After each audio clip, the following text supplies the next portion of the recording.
sebagai drive perendah dorongan atau drive reduction. Reduksi drive menjadi syarat mutlak dari reinforcement. Misalnya, Andi lapar, yaitu primary drive. Ia menjadi cemas, yaitu secondary drive. Selanjutnya, ada pilihan yang dapat Andi pilih, yaitu choose, meminta kepada teman atau membeli ke kantin sekolah. Akhirnya, Andi memilih untuk membeli makanan ke kantin atau respon. Jadi, Andi tidak merasa lapar lagi, yaitu reinforcement. 3. Proses mental yang lebih tinggi. A. Generalisasi stimulus atau stimulus generalization. Semakin mirip stimulus lain itu dengan stimulus aslinya, maka peluang terjadinya generalisasi tingkah laku, emosi, pikiran, atau sikap semakin besar. B. Reasoning.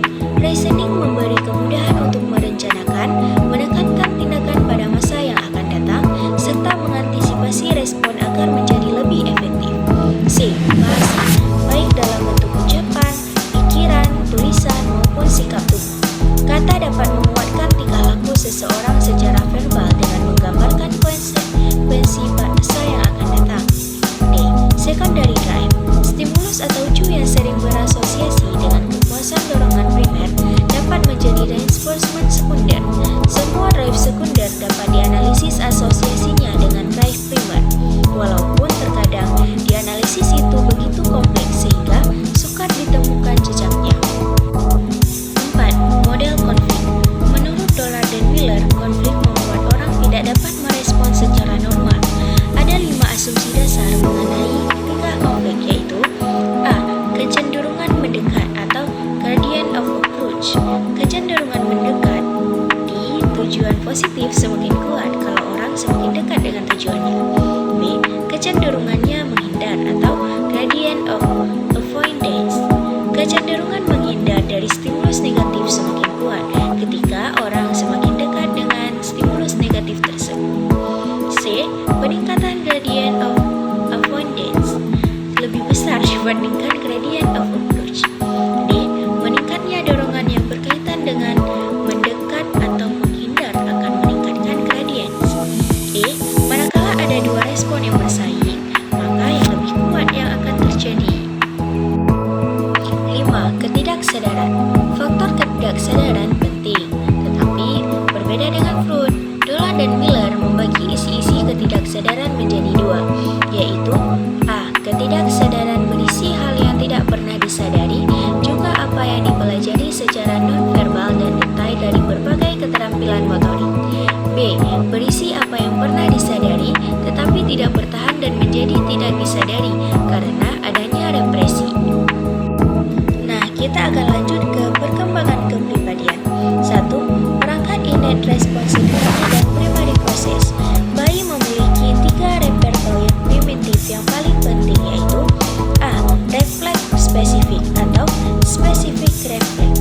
Bayi memiliki refleks yang spesifik, kebanyakan berupa respon tertentu terhadap stimulus atau kelompok stimulus tertentu. B.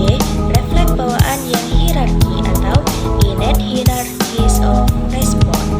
Kecenderungan respon tertentu terhadap situasi stimulus tertentu sebelum melakukan respon yang lainnya. C.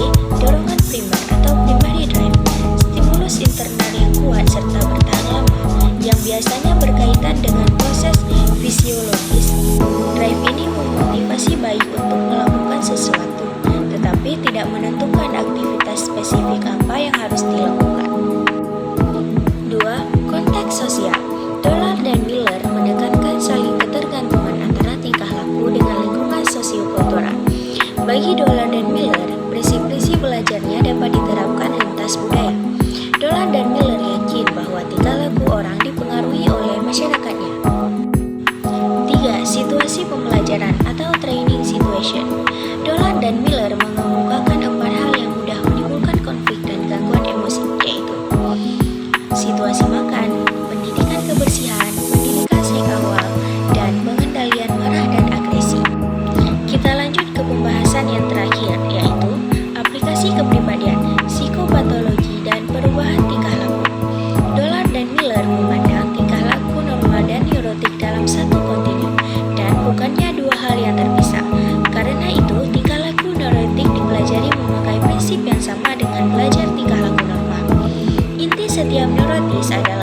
ketidaksadaran yang kuat dan hampir selalu bersumber di masa kanak-kanak. Seiring selama 4 situasi training anak mengembangkan kecemasan dan rasa berdosa yang kuat mengenai ekspresi kebutuhan dasarnya. Bentuk konflik yang terus melanjut sampai dewasa. Teori stimulus respon Dollard dan Miller menyimpulkan bahwa belajar melibatkan keinginan, pengenalan, pelaksanaan, dan penerimaan sesuatu. Mereka menjelaskan bahwa kebiasaan adalah elemen struktural dalam kepribadian, merupakan ikatan antara stimulus dan respon yang stabil dan dipengaruhi oleh stimulus verbal. Selain itu, mereka mempertimbangkan dorongan sekunder seperti rasa takut sebagai bagian dari kepribadian yang stabil. Proses belajar menurut mereka sangat bergantung pada faktor eksternal, melibatkan drive, cue, respon, dan reinforcement. Mereka juga menekankan saling ketergantungan antara tingkah laku dengan lingkungan sosial dan budaya, serta bahwa prinsip-prinsip belajarnya dapat diterapkan lintas budaya. Gimana nih teman-teman? Semoga teman-teman menjadi lebih paham ya